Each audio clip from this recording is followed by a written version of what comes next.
Hi, welcome to week two. This is episode two. Why do I keep repeating this pattern?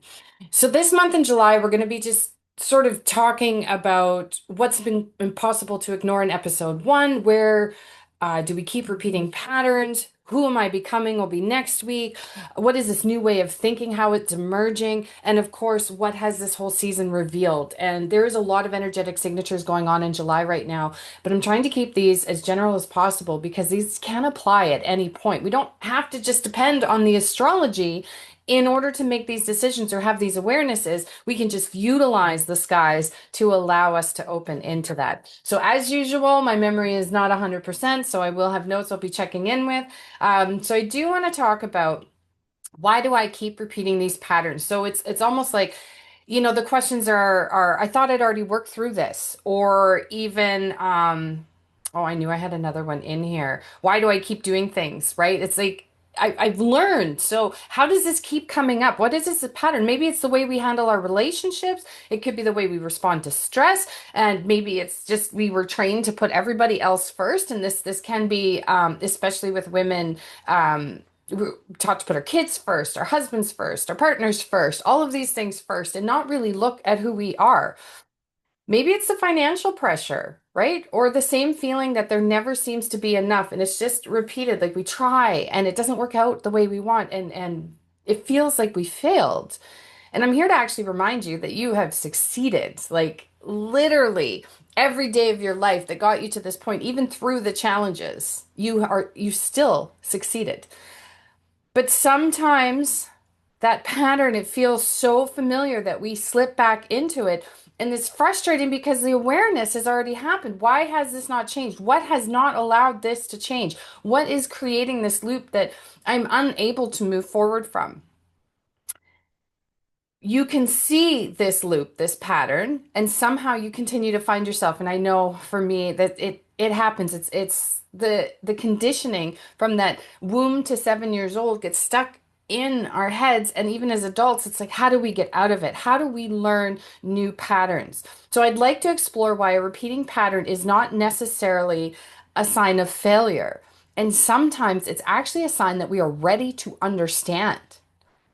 So when it keeps coming up, it's the universe isn't saying, ha ha ha, I'm here to screw you over again. It's here to say, hey, we're ready to face this. Let's dive in. So remember, every pattern began as an adaptation or even a mask or a sense of protection. And we judge our own patterns. We go easier on the people around us. If a friend repeats the same thing, we just understand that's who they are and we don't judge them. But when we create those same patterns, we are so hard on ourselves. And that's where the why do I keep doing this keeps coming into play. But I challenge you. What if it's not so much why you keep doing that, right? Because we adapted to a certain situation. Why do we people please? Well, a lot of times I find with clients when they're people pleasing, it's because they found that the environment was quieter, safer. So if they made everybody happy around them, then they were safe. So it's not about why we keep doing this. It's what makes you feel unsafe, right? Maybe in a relationship, we give too much of ourselves because we didn't have unconditional love taught to us. And so we give too much and we realize that that maybe isn't the way it's supposed to be. Maybe it could be different, but we don't know how to be different. At one point, this adaptation helped us, okay? And I talk a lot of times to clients about our protection, our armor, right? And this is what this is we build this armor and we protect ourselves. And what protected us as a child, actually at some point in our evolved adult life, becomes our jail cell. It's what restricts us. We've learned to keep our heart locked up tight because it was safer than giving it to anybody. But now, as an adult, that heart being locked up means the truth and the strength of who you are is locked up in behind as well. So compassion creates the possibility for change. It's understanding not why do I keep doing this or I thought I'd already worked through this. This is understanding what made me feel safe and asking the question, how can I recreate safety for myself? And is this armor or adaptation even serving the life that you're living today? And looking at that differently is what creates change. So we grow. So within the tree of life healing system, I do often think about the rings of the tree. And so, of course, every ring tells the story. And in the tree, if it's a harsh year or a good year, the ring still grows. There's no judgment. And it never removes an earlier ring just because it didn't align or it didn't grow in the right way. There's no judgment. The ring is there, it is a part of the tree, and the tree grows around it. So that is still part of the tree's strength. So understand that all these moments of protection, this armor, it is something that is a part of who you are and your strength. And these adaptations, these barriers, these protections tell a story of who we needed to survive the earlier seasons in life. So growth does not ask us to reject this. And that's the coolest part about it is growth isn't saying you have to pretend to be someone you weren't in order to move forward. No, growth is saying that we understand why these barriers were placed here and how we get to move forward because they no longer serve us. We understand the roots of a pattern, then we no longer have to fight it. It's just understanding. There's things in my life that I truly wish I learned different skills, different tools.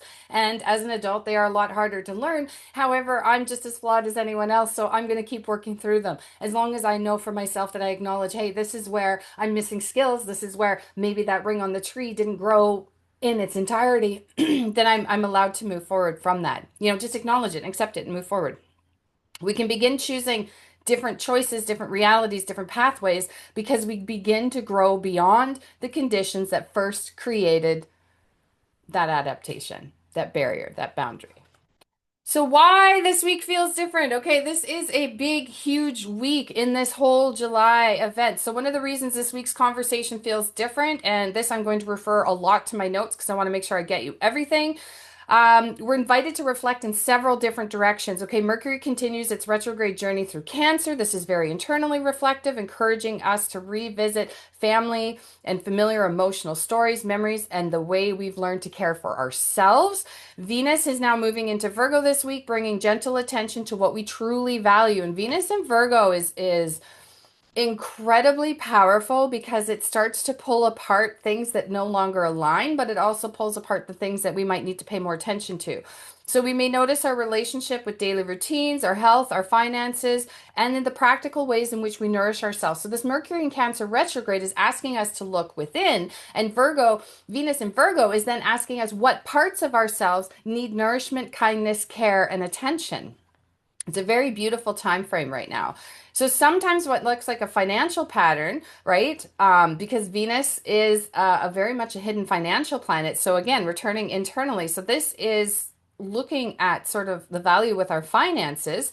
It's a reflection of a deeper belief about worth, safety, or receiving support, right? Because Mercury is also a financial planet. So asking us to turn inward, what are we worth? What is our value? Do people see you for who you value? And of course, we're talking about patterns and adaptations and these protective armor that we're putting on, right? So we have to understand our value and then move forward. And so it is okay if you don't feel valued by people that may be around you, and you can release and let go of that because you don't need their permission. You need your permission in here, and that's what the energy is asking you to do right now. It's not trying to take anything away from you. It's actually trying to ask you to put yourself at the forefront, and then you're able to look around and say what adds value to me and what does not. Mars forms a supportive connection with Pluto this week, reminding us that meaningful change often begins with different thoughts, new conversations, or the courage to respond differently, right? A lot of times, especially in traditional astrology, Mars and Pluto get such a bad rap. Well, Mars anyway, because Pluto's not even in traditional. But the reality is Mars is also motivation. Mars is our get up and go. Mars is our I want to do that. And Pluto is like what needs to change. So this is allowing us to not only nurture ourselves within, but make the steps to change the things without us. And the sun's conversation with Saturn asks us to balance emotional needs with our responsibilities. And Neptune, beginning its retrograde journey, invites us to look more honestly at the stories that we have been carrying about ourselves. Okay. There's a lot of things with Neptune, and I know I'm not touching on every one of them. I want to talk about, we're talking about the patterns right now. And so with Jupiter settling into Leo, with all of this energy going on, it's just the beginning of a much bolder, bigger season. And Neptune really is just asking us what it is we really want to strive towards. And as we've been moving forward with Neptune in Aries, he's coming inward to also say, what kind of motivation can we instill in ourselves? What dreams can we dig up to bring to the surface? So we're being gently asked to look at the stories we've inherited about safety, worth, nourishment, value. And as Mercury continues and Venus begins its journey, we can find ourselves noticing not only the patterns that we repeat, but the beliefs that quietly sustain them. And that's what this energy sort of upheaval is all about, is that we want to ask what we were told to believe versus what we've learned to believe and allow ourselves to unearth it. And we take care of ourselves and offer opportunity to understand ourselves with greater compassion. And this is why Mercury in retrograde is a fantastic energetic signature. And I really wish that it was given more credit than what it's due. All right.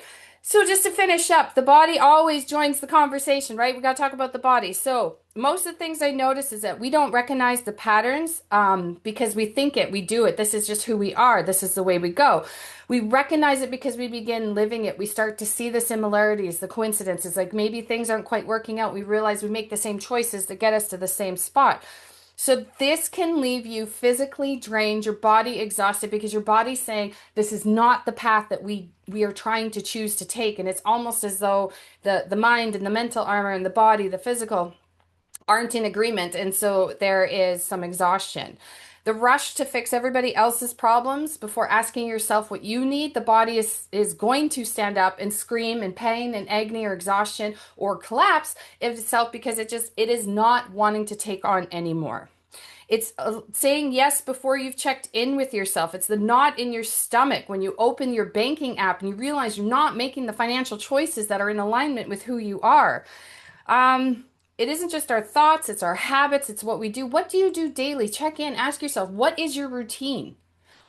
Why is your routine, right? Why is your routine the way it is and allowing itself to lead blindly. And again, sometimes routines are great. They're set there for a purpose. They help us, but we need to check in and ask, is this serving me now? It might have helped me a year ago, 5 years ago, even 10 years ago, but is this serving me now? And this is what this energy is asking you to check in. The body becomes efficient and what's practiced over and over again, which comes into muscle memory, which I touch on in my Substack article and how to work with that. So being aware gives us this opportunity to pause before we actually have to walk it again. So just take the time to look in the routine and say, I do this, I do this, I do this, but why? What are your reasons behind that? Because if you do this, do this, do this, do this, because you're putting on your mask or you're putting on your barriers or you're pretending, to keep the world shut out and those masks don't help anymore. Those protective measures are no longer serving you with where you're at now. Now is the time to begin looking and have the conversation about maybe changing up your routines. So as you move through this week, just notice these patterns, notice where they feel familiar, notice where maybe they're uncomfortable and they carry sort of that physical response, like is your body responding and maybe your mind just needs to pay attention. Ask yourself, where did this first begin? And who did you become? Like, who did you need to become because this pattern was created? And does this pattern still continually serve you?